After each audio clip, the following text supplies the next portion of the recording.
अभिवादे अहमस्मि नारायणदत्तमिश्रः अत्र भवतां स्वागतम् एतस्मिन् डीडी न्यूज़ वार्ता प्रसारणे आदौ प्रमुखाः वार्ताः। केन्द्रीय मन्त्रिमण्डलेन चीनदेशं समेत्य अन्य प्रतिवेशिदेशेभ्यः सरलीकृताः प्रत्यक्ष विदेशी निवेशनियमाः। प्रशासनेन समये शैथिल्यं परिकल्प्य निवेशस्य नूतनाः मार्गाः सन्ति उद्घाटिताः।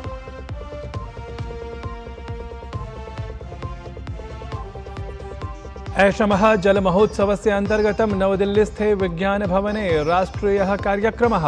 राष्ट्रपतिपदासीना द्रौपदी मुर्मुवर्या जलजीवनाभियानस्य अन्तर्गतं सामुदायिकनेतॄणां कुर्यात् सम्माननम्।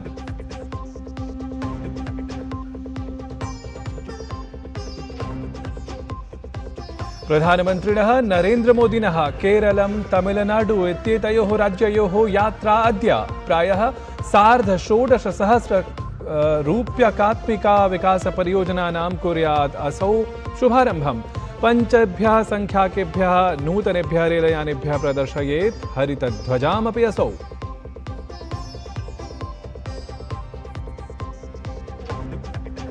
केन्द्रीय गृहमन्त्री अमित शाहः अद्य लोकसभायाम् अध्यक्षम् ओम बिरला इत्येतं विरुध्य अविश्वासप्रस्तावसम्बद्धं चर्चाक्रमम् उत्तरेत्। उभयोः सदनयोः अनेकविधायि कार्याणि सन्ति सूचीबद्धानि।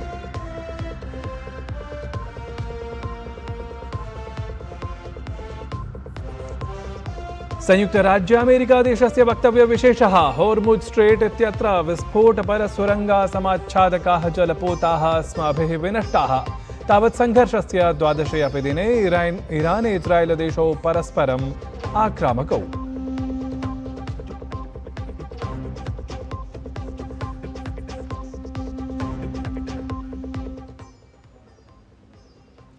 साम्प्रतं वार्ताः विस्तृतीकृताः। केन्द्रीय मन्त्रिमण्डलेन चीनदेशं समेत्य अन्येभ्यः प्रतिवेशिदेशेभ्यः FDI इत्येतस्य नाम प्रत्यक्ष विदेशिनिवेशस्य नियमाः सरलीकृताः सन्ति। प्रशासनेन समये शैथिल्यं परिकल्प्य तावत् अधिकाधिकनिवेशस्य नूतनाः मार्गाः सन्ति समुद्घाटिताः इति अवधातव्यतथ्यम्। नवदिल्लीस्थे विज्ञानभवने ऐषमः जलमहोत्सवस्य अन्तर्गतं राष्ट्रीयः कार्यक्रमः अद्य आयोजितः भवेत्। राष्ट्रपतिपदासीना द्रौपदी मुर्मुवर्या एतस्मिन् अवसरे जलजीवनाभियानस्य अन्तर्गतं सामुदायिकनेतॄणां सम्माननं कुर्यात्। कार्यक्रमे केन्द्रीय जलशक्तिमन्त्री CR पाटिलवर्यः, जलशक्तिराज्यमन्त्री V सोमन्ना इत्यसौ, राजभूषण चौधरी इत्यसौ च सम्मिलिताः भवेयुः। प्रधानमन्त्री नरेन्द्र मोदी अद्य केरलं तमिलनाडु इत्येतयोः राज्ययोः यात्रां कुर्यात्। प्रधानमन्त्री एर्णाकुलम् इत्यत्र प्रायः 10,500 कोट्यधिकरूप्यकात्मकानां विकासपरियोजनानां लोकार्पणं शिलान्यासं च कुर्यात्। प्रधानमन्त्री भारत पेट्रोलियम कॉर्पोरेशन लिमिटेड इत्याख्यायाः संस्थायाः कोच्चिस्थिते परिष्कृतिकेन्द्रे पॉलीप्रोपाइलिन् इत्येकांशस्य आधारशिलां स्थापयेत्। सहैव प्रधानमन्त्री द्वयोः प्रमुखराष्ट्रीयराजमार्गपरियोजनयोः लोकार्पणं कुर्यात्। अथ कार्यक्रमावधौ असौ जनसभाम् अपि सम्बोधयेत्। अनन्तरं प्रधानमन्त्री तमिलनाडुराज्यस्य तिरुचिरापल्ली इत्यत्र अपि प्रायः 5,500 कोट्यधिकरूप्यकात्मिकीनां विकासपरियोजनानां लोकार्पणं शिलान्यासमपि युगपत् कुर्यात्। एतासु पेट्रोलियम प्राकृतिकवात्यवसंरचना, ल्यूब्रिकेंट निर्माण, ग्रामीण संपर्क, राजमार्ग विकास, रेल सेवा इत्येताभिः सम्बद्धाः प्रमुखपरियोजनाः समाविष्टाः सन्ति। तत्रैव प्रधानमन्त्री नीलगिरि इरोड इत्यनयोः जनपदयोः BPCL इत्याख्यसंस्थायाः नगरीयवातीन्धनवितरणप्रकल्पस्य आधारशिलां स्थापयेत्। अथ च चेन्नईनगरे इंडियन ऑयल कॉर्पोरेशन लिमिटेड इत्येतस्याः संस्थायाः ल्यूब् ब्लेण्डिंग इति उत्पादनकेन्द्रमपि राष्ट्राय समर्पयेत्। केन्द्रीय गृहमन्त्री अमित शाहः अद्य लोकसभायाम् अध्यक्षम् ओम बिरला इत्येतं विरुध्य अविश्वासप्रस्तावसम्बद्धं चर्चाक्रमम् उत्तरेत्। ह्यः च लोकसभायाः अध्यक्षम् ओम बिरला इत्येतं विरुध्य अविश्वासप्रस्तावे चर्चायाः आरम्भकेन कांग्रेससांसदेन गौरव गोगोई इत्येतेन कथितं यत् अध्यक्षेण निष्पक्षेण भवितव्यम्, अथ तस्य कृते पक्षविपक्षयोः समानता विधेया। सहैव असौ उक्तवान् यत् ओम बिरला वर्यस्य सम्बन्धः व्यक्तिगतरूपेण प्रत्येकसदस्येन सह यद्यपि उत्तमः, तथापि वयं तं विरुध्य अविश्वासप्रस्तावम् आनेतुं बाध्याः स्मः। ओम बिरला इत्येतमालक्ष्य वयं व्यक्तिगताक्रमणं नैव कर्तुमिच्छामः, परं संविधानस्य रक्षणार्थं सदुःखं वयम् एतं प्रस्तावम् उपस्थापयामः। ओम बिरला इत्येतम् आलक्ष्य अविश्वासप्रस्तावार्थं नेतृप्रतिपक्षस्य राहुल गान्धेः विरुद्धं केन्द्रीयः संसदीय कार्यमन्त्री किरेन रिजिजू इत्यसौ वचोभिः प्रहृतवान्। तर्जनक्रमे राहुल गान्धेः तुलनाम् असौ अन्तिमेन मुगल शासकेन सह अकरोत्।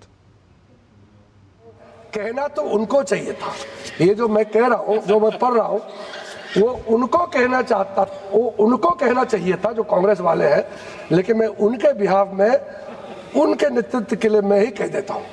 कह दो सर, मुश्तर खैराबादी का ये लाइन है। मुश्तर खैराबादी का ये बहुत प्रसिद्ध लाइन है, जो मुगल का आखिरी रूलर, मुगल का जो लास्ट रूलर है बहादुर शाह जफर के बारे में, उस संदर्भ में कहा गया है, ना किसी की आंख का नूर है, ना किसी के दिल का करार है, जो किसी के काम ना आ सके मैं वो एक मुश्त गुबार हूँ।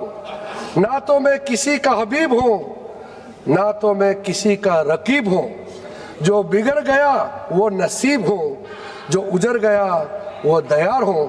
ये आपका नेता का प्रति मैं ये कह करके आपको बहुत बहुत धन्यवाद सभापति महोदय। पश्चिमबङ्गालस्य तत्र राज्ये विधानसभा निर्वाचनस्य सज्जतायाः समीक्षोपवेशनस्य अनन्तरं मुख्यनिर्वाचनायुक्तः ज्ञानेशकुमारः कोलकातानगरे पत्रकारवार्तां समबोधयत्। ज्ञानेशकुमारः विज्ञापितवान् यत् निर्वाचनायोगेन आगामिनिर्वाचनार्थं विशिष्टाः दिङ्निर्देशाः प्रकाशिताः सन्ति। अधुना प्रत्येकमतदातृकेन्द्रे प्रतिशतं शतमिता वेबकास्टिंग इत्याख्या व्यवस्था अपि भवेत्, येन निर्वाचनप्रक्रियायां स्पष्टता, प्रबन्धने च दक्षता सुनिश्चिता स्यात्। हर पोलिंग स्टेशन पर, जैसे मैंने कहा, ट्रांसपेरेंसी के लिए और एफिशिएंट मैनेजमेंट के लिए 100% वेबकास्टिंग होगी और वोटिंग परसेंटेज हर 2 घंटे पर प्रिसाइडिंग ऑफिसर्स हर पोलिंग स्टेशन से इसी ECI नेट के ऐप के जरिए से भरते चलेंगे, जिससे कि सभी को ये पता रहे कि कितनी पोलिंग परसेंटेज चल रही है। हर बूथ लेवल ऑफिसर को स्टैंडर्ड ID कार्ड दिए गए हैं और हर बूथ लेवल ऑफिसर, ERO और AEROs के लिए एनहांस रिन्यूमरेशन भी कमीशन ने अप्रूव किया है। निर्वाचनायोगेन तावत् सर्वेभ्यः अधिकारिभ्यः कठोर निर्देशाः प्रदत्ताः सन्ति यत् ते रूल ऑफ लॉ इत्येतं विधिं विना भयेन पक्षपातेन वा प्रवर्तयेयुः। सहैव मतदातारः प्रार्थिताः यत् मतदानं ते उत्सवेन आचरेयुः, तस्य च उत्सवरूपेण स्वागतमपि कुर्युः इति। चुनाव आयोग से संबंधित सभी कर्मचारियों को, DMs को, SPs को, DIGs, IGs, law and order enforcing agencies, लगभग 24 जो और इन्फोर्समेंट एजेंसीज होती हैं, state government, chief secretary, DGP और सभी सचिवों को ये सख्त निर्देश दिए गए हैं कि enforce rule of law strictly without fear और फेवर। मतदाताओं के लिए पोलिंग एक फेस्टिवल के रूप में रहे और पोलिंग स्टेशन पर उनके स्वागत की उनको फीलिंग आए, इसके लिए भी सारे निर्देश दिए गए हैं। तावत् निर्वाचनायोगः अद्य जनसञ्चारमाध्यमेषु प्रसार्यमाणासु तथ्यरहितासु सूचनासु अथ डीपफेक इति भ्रामक चलच्चित्रवञ्चनाविषये अपि चर्चां कुर्यात्। पञ्चराज्येषु आयोक्ष्यमाणेभ्यः निर्वाचनेभ्यः प्राग् वस्तुतः एतादृशी चर्चा महत्त्वपूर्णा सिद्ध्येत् इति समाकल्यते। उच्चतमन्यायालयपक्षतः पुनरपि उक्तं जातं यत् साम्प्रतं समाननागरिकसंहितायाः कार्यान्वयनस्य समयः आगतः अस्ति इति। उच्चतमन्यायालयेन 37-19-शततमाब्दे एव शरिया इत्याख्यविधानस्य प्रावधानानि वस्तुतः इस्लामधर्ममतावलम्बी महिलाः आलक्ष्य भेदभावपूर्णानि इति निरूपणपुरस्सरं तस्य विधानविशेषस्य निरसनं जातमासीत् इति तावत् उच्चतमन्यायालयेन निवेदितां याचिकां स्मारयित्वा समग्रः अपि विषयः एषः अत्युत्तमप्रकरणत्वेन निर्दिष्टः। तत्पक्षतः एतदपि निरूपितम् अभवत् यत् एतस्मिन् विषये विचारः तु केवलया विधायिकया एव करणीयः इति। मुख्यन्यायाधीशस्य न्यायमूर्तेः सूर्यकान्तस्य अथ न्यायमूर्तेः जॉय मौल्य बागची इत्येतस्य न्यायमूर्तेः आर महादेवन इत्येतस्य च समन्वयनेन सिद्धं पीठम् अवदत् यत् यदि न्यायालयः शरिया इत्येतस्य विधानस्य उत्तराधिकारविधिं निरस्तं कुर्यात् तर्हि शरिया विधाने रिक्तता उत्पद्येत। यतः इस्लामधर्मसम्बद्धे उत्तराधिकारविषये निर्देशनपरः अन्यः कश्चन अपि वैधानिकः नियमः नास्ति। अतः एतादृशे संवेदनशीलविषये निर्णयस्य दायित्वं विधायिकायै एव समर्पणीयम् इति न्यायालयेन अभिहितम्। एवं विधायिका सर्वान् पक्षान् विचार्य समाननागरिकसंहितासम्बद्धं विधिजातं तदा निर्मातुं शक्नुयात्। अवधेयास्पदं तथ्यं हि एतत् यत् उच्चतमन्यायालयेन पूर्वमपि अनेकवारं समाननागरिकसंहितायाः कार्यान्वयनस्य आवश्यकता विषये अनुशंसनं विहितमस्ति। वैश्विकवार्तासु संयुक्तराज्यामेरिकादेशस्य वक्तव्यविशेषः समक्षमागतः अस्ति। तावत् तत्पक्षतः उक्तमस्ति यत् होर्मुज् स्ट्रेट् इत्यत्र विस्फोटपरसुरङ्गासमाच्छादकाः जलपोताः अस्माभिः विनष्टाः इति। तावत् संघर्षस्य 12 अपि दिने ईरान् इस्रायेलदेशौ परस्परं सततम् आक्रामकौ दृश्यमानौ स्तः इति अवधातव्यो विषयः। भारतीय क्रिकेट नियंत्रण मंडलम BCCI इति प्रसिद्धं भारतीय क्रिकेट क्रीडाभिकरणम् अचिरादेव पुरुषवर्गीये 20-20 प्रारूपपरे वर्ल्ड कप इत्यत्र तृतीयवारम् अवाप्त विजयाय भारतीयदलाय 31,100 कोटिरूप्यकाणां पुरस्कारराशिं घोषितवत्। एष धनराशि 15 क्रीडकेषु प्रशिक्षकवर्गीयेषु अन्यसहयोगिकर्मचारिषु च मध्ये वितरिता भवेत्। BCCI इत्येतस्य अनुसारेण सूर्यकुमार यादव नेतृत्वयुताः दलीयक्रीडकाः पुरस्कारराशेः महत्तरं भागं प्राप्स्यन्ति। सहयोगिकर्मचारिणः तावत् स्वस्वपदानुसारं स्वस्वभूमिकानुसारं च धनराशिं प्राप्स्यन्ति। एष धनराशिः तावत् 24-200 रोहितशर्मणः नेतृत्वे विजयीदलाय पुरस्कृतेभ्यः 25-100 कोटिरूप्यकेभ्यः 6 कोटिरूप्यकाधिकः अस्ति। ध्यातव्यमस्ति यत् भारतीयं दलं गते रविवासरे एव 20-20 प्रारूपपरे वर्ल्ड कप इत्यत्र अहमदाबादनगरस्य नरेन्द्रमोदी क्रीडाङ्गणे अनुष्ठितायाम् अन्तिमस्पर्धायां न्यूजीलैण्ड् दलं 96 धावनाङ्कैः पराजित्य वर्ल्ड कप इत्येतत् प्रतिष्ठितं पदकम् अलभत। एतद्धि वार्तासंस्करणम् अधुना सम्पद्यते। अभिनववार्ताभिः सह पुनः उपस्थास्यामः। तावत् मङ्गलं भूयात्।